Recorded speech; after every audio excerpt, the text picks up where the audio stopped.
Isang maligayang bati pong muli sa inyong lahat, mga kaibigan. Ako po ang inyong lingkod, si Dr. Jonas Sharma, isang family medicine specialist. Ang pag-uusapan po natin sa araw na ito ay ang mga sintomas na dulot ng stress. Sa English, stress-related symptoms. Ano po ba ang stress? Ang stress ay ang negatibong reaksyon ng isang tao sa mga nangyayari sa kanyang buhay. Hindi po ang nangyayari mismo.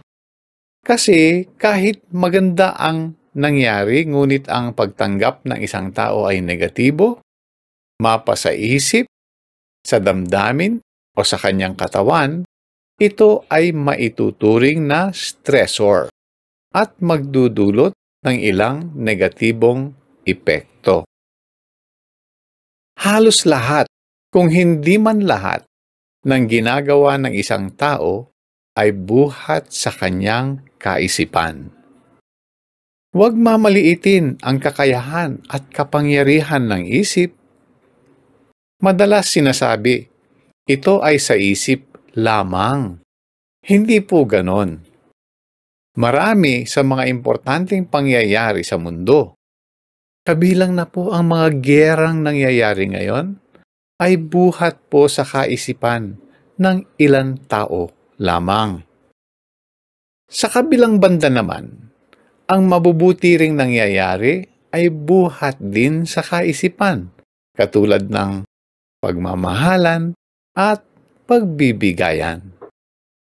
Ngunit ang usaping ito ay kung ano-ano nga ba ang epekto ng stress sa ating pangkaraniwang buhay. Ang bawat laman ng isip ay may karampatang epekto sa ating katawan. Halimbawa, ipikit mo ang iyong mga mata at isipin mo lamang na ako ay pumipiga ng napakaasim na kalamansi sa iyong nakabukas na bunganga. O, hayan, tignan mo, nangasim na kaagad ang bunganga mo at naglaway ka pa.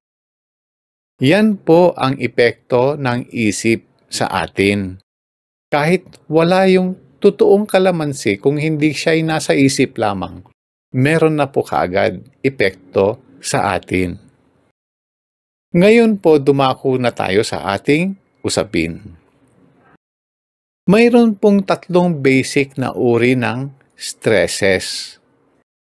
Isa ay ang physical na stress, ang labis na pagod ng katawan o labis na paggamit ng parte ng katawan na kinukulang sa pahinga o di man kaya'y dahil sa isang sakit na dinaranas. Yung pangalawa naman ay ang psychological stress, ang labis na pag-iisip sa suliranin o problema at paghahanap ng solusyon para dito, at pag-iisip din ng mga iba't ibang issues sa buhay. At ang pangatlo ay ang emotional stress. Ito po ay ang kapaguran ng damdamin hinggil sa mga issues na personal sa buhay. Ang pinakamagastos po sa tatlong uri ng stresses na ito or stressors na ito ay ang emosyonal na stress. Sapagkat madalas, ito ay mahirap masolusyonan kumpara dun sa dalawang ibang uri. Tingnan ninyo, ang pisikal na issue ay madalas maipahinga lamang o maihanapan ng lunas, ayos na, okay na. Ang psychological stress naman, naihanapan lamang ng solusyon ang suliranin, okay na, tapos na. Ngunit ang emotional stress, madalas na kung tawagin natin sa Tagalog ay sama ng loob. ang siyang pinakamalupit sa lahat. Sapagkat madalas, mayroon po itong component ng ego o yung tinatawag nating mataas na pagtingin sa ating mga sarili. At kung minsan naman ay dulot na rin ito ng kalungkutan na dala ng kawalan ng isang minamahal sa buhay o kung minsan naman ay dahil sa hiwalayan. Ngayon naman ay dumako po tayo sa mga epekto na dulot ng stress sa ating katawan. Ano ba ang mga senyales nito? Isa ay ang pananakit ng batok. Paakyat sa ulo, pababa sa may balikat, at sa taas na bahagi ng ating likuran. At kung minsan naman ay damay ang ating mga braso at kamay, at minsan may pamamanhid at parang pakiramdam ng pangangalay. Ang pamamanhid at ngalay na ito ay dahil sa pagkaipit ng mga ugat or nerves na galing sa may leeg na bumababa sa ating mga braso, at ang nerves na ito ang siyang nagbibigay ng lakas at pakiramdam sa ating mga braso. At ang pagkaipit nito ay dulot po ng paninigas or spasm ng muscles sa may batok. Kaya mapapansin na ang taong may stress ay panay ang himas sa kanyang batok na animoy kanyang itong hinihilot o minamasahe. Madalas na pagbibintangan ang high blood na siyang dahilan ng pagsakit ng batok, o di man kaya na ang pagsakit ng batok ay senyal daw na mataas ang presyon. Ngunit ang alta presyon po ay hindi nagdudulot ng sakit ng batok, maliban na lamang kung sobrang taas ng presyon kung saan ang kabuuan ng ulo ang masakit at animoy sasabog na. Maari din namang tumaas ang presyon, ngunit madalas ito ay dahil na rin sa stress mismo o talagang may alta presyon ang taong ito na hindi nagagamot. Ang pangalawang senyal po ay ang pagkahilo. Madalas, ang mga dumadaan sa stress ay may nararanasang hilo. Madalas ito ay sa pagdidilim o panlalabo ng paningin. Parang nawawalan din minsan ng balanse na animoy nakasakay ba sa bangka o di kaya'y parang lumulutang. At kung minsan naman ay umiikot ang kanilang paningin.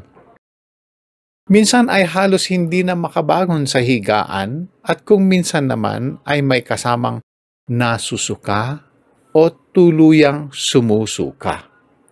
Ito ay sa kadahilanang ang daloy ng dugo na dumadaan sa batok, paakyat sa utak ay naiipit, dulot pa rin ng paninigas ng mga laman sa may batok. Dahil sa stress. Ang pangatlong sinyal po ay ang pangangasim ng sikmura. Madalas, ang mga taong may stress ay may pangangasim sa sikmura at madalas ay may kasamang masakit sa sikmura. Kung minsan, ito ay umaakyat sa may esophagus, dito sa ilalim ng dibdib. Dahil sa ang acid buhat sa tiyan ay umaakyat ng pataas. Minsan, hanggang sa bunganga, nagbibigay ito ng maasim na panlasa. Ang nararamdaman sa may ilalim ng dibdib ang siyang tinataguriang heartburn. Dahil sa ang lugar ay sa may dibdiban, kung kaya't heart. At dahil sa asidong nakakasunog ng esophagus, kung kaya naman burn. Kaya po, heartburn. Ang panganib po nito ay kung maglaon o tumagal, ay maaring tuluyang magdugo ang mga parte ng bitukang apektado ng asido tulad ng tiyan, ang esophagus, at yung parte paglagpas po ng tiyan ang tinatawag po nating duodenum. O hindi man kaya ay minsan nabubutas ang mga ito. Ang isa pang panganib na dulot ng paulit-ulit na iritasyon ng asido ay ang pagkakaroon po ng kanser sa mga apektadong lugar.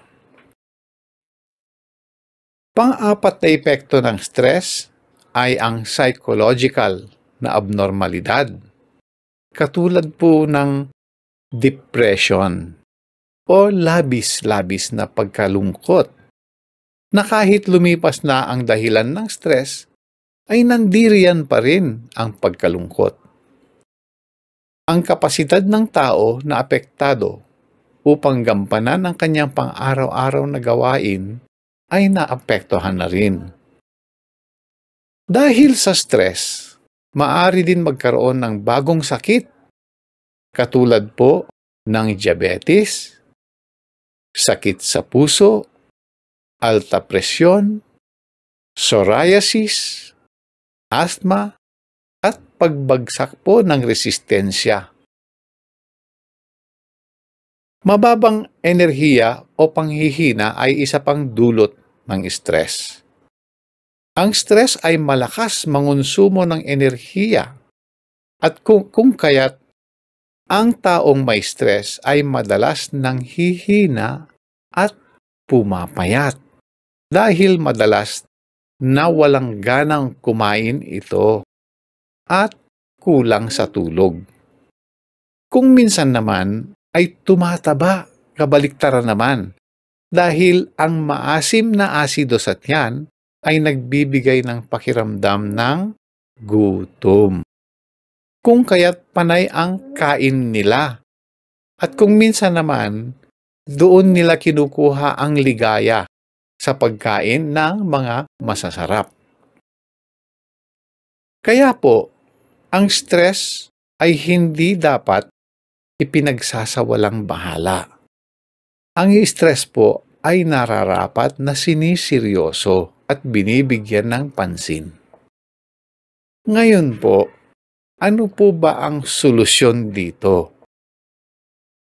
Kung kaya pa, gawin ang tinatawag nating stress management.